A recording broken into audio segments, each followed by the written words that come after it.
बड़े मन से सदावृक्ष सौरंगा की फरमाइश की है, तो देखते हैं सदावृक्ष सौरंगा की तरफ। अब ये तो सभी लोग जानते हैं कि सदावृक्ष सौरंगा सबसे पहले जन्म में बंदर बंदरिया आते महाराज, और दूसरे जन्म में सदावृक्ष सौरंगा बनी।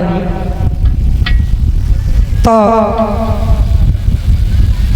सदावृक्ष जो होते और सौरंगा जो होती वो सेठ जी के घर में जन्म लो, और सदावृक्ष हते किसान के घर में जन्मे हते। तो सदावृक्ष भैंसियां चुगाव करता थे, और सौरंगा जो होती जो वे पढ़वे लिखवे के लिए जाओ करती हती।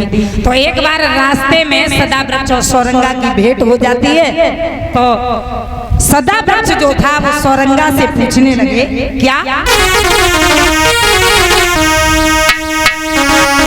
अरे कौन न की तू लाडली और छोरी,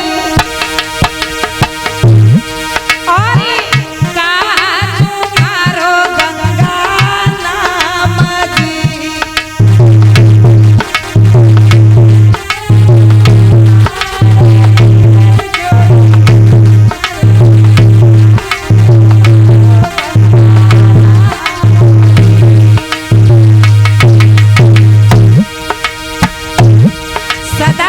बोलो सौरंगा से, कालम्बोदक का तेरे हाथों में मेरी छोरी,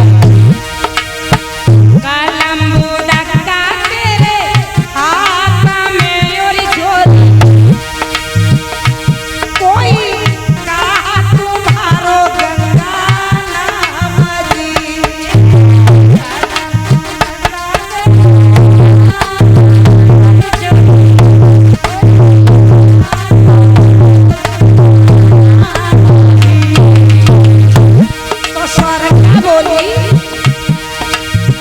बिटिया तो कहियो कदमा से टिकी और छोरा,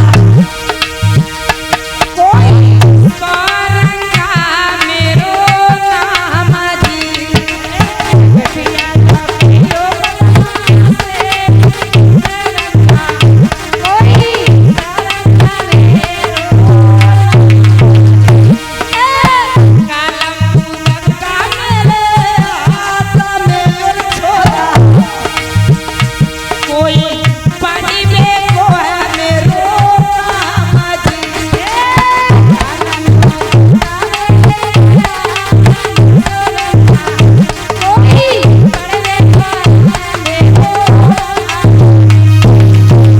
सदावृक्ष ने पूछी तुम्हारा का काम है, का नाम है, जो कलम्बोदक का पकड़े तुम कहाँ जाती? तो सौरंगा ने बताई जो कलम्बोदक का मेरे हाथ में जो है हमारा पढ़ने को काम है। और वे सदावृक्ष आते सोबे आते तो बे भैंसे चुगाव करते लठियां लेके, तो उनने वो लठियां तो फेंक दी, और वही उनने भैंसियां सब छोड़ दी, और बेऊ अपने पिताजी के पास में पहुंचे और कहने लगे, सुनो आज से हम भैंसे ना चुमाई। रुक के थोड़ा बोले, आज से हम जे भैंसे ना चुमाई, पढ़न हम जाए। तो उन्हों के पिताजी ने कलम्बोदक का उन्होंने अपने हाथ से ले और पढ़वे के लिए पाठशाला में पहुंचे, जौन से स्कूल में सौरंगा पढ़ती थी। अब पढ़ना तो कहूँ पढ़े अड़े तो कहूँ ना बे सौरंगा और सदावृक्ष, सौरंगा आती जो सदावृक्ष के मुंह की तरफ देखती रहो करो, सदावृक्ष सौरंगा के मुंह की तरफ देखते रहो करे।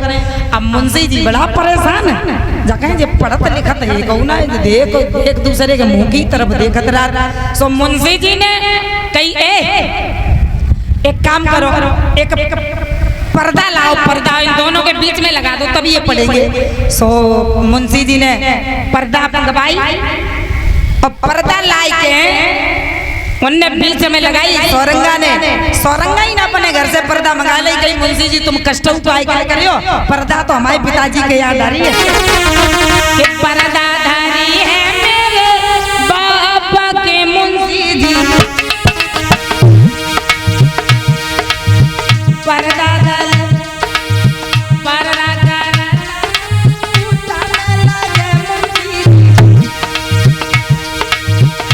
कोई सामने का हो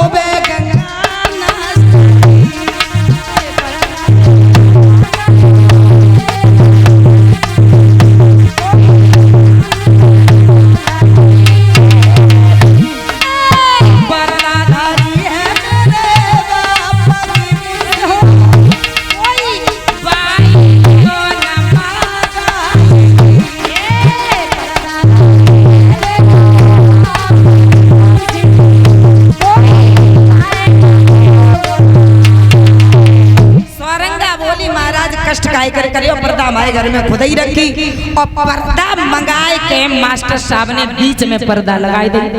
अब पर्दा में छोटो से एक सूरागर है तो सदा वृक्ष ने भाई सूराग से आंख लगाई और वे देखते रहे और इन्हें अंगुलियां डाट डाट के धीरे धीरे धीरे धीरे अब पर्दा चर से फाट गई।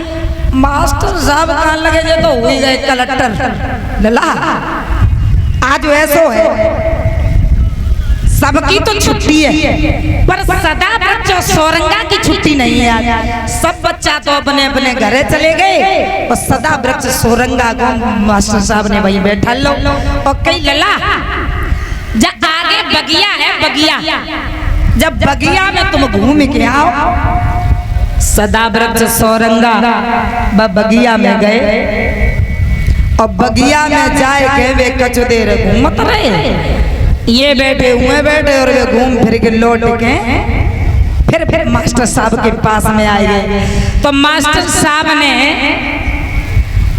एक बात कही सदा वृक्ष से कहा गई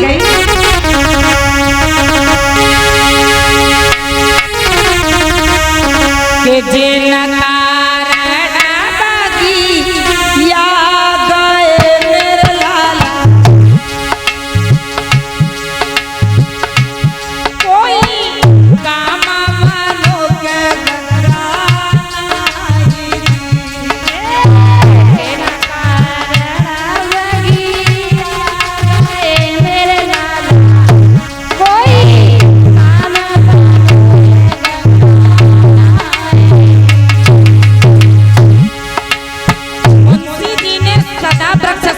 बात कही तो सोरंगा हंसन लगी और सोरंगा मुस्कुराए के बोली मुंशी जी बानिया नगी हम लाडली मुंशी कोई बेच पकड़ायो तेल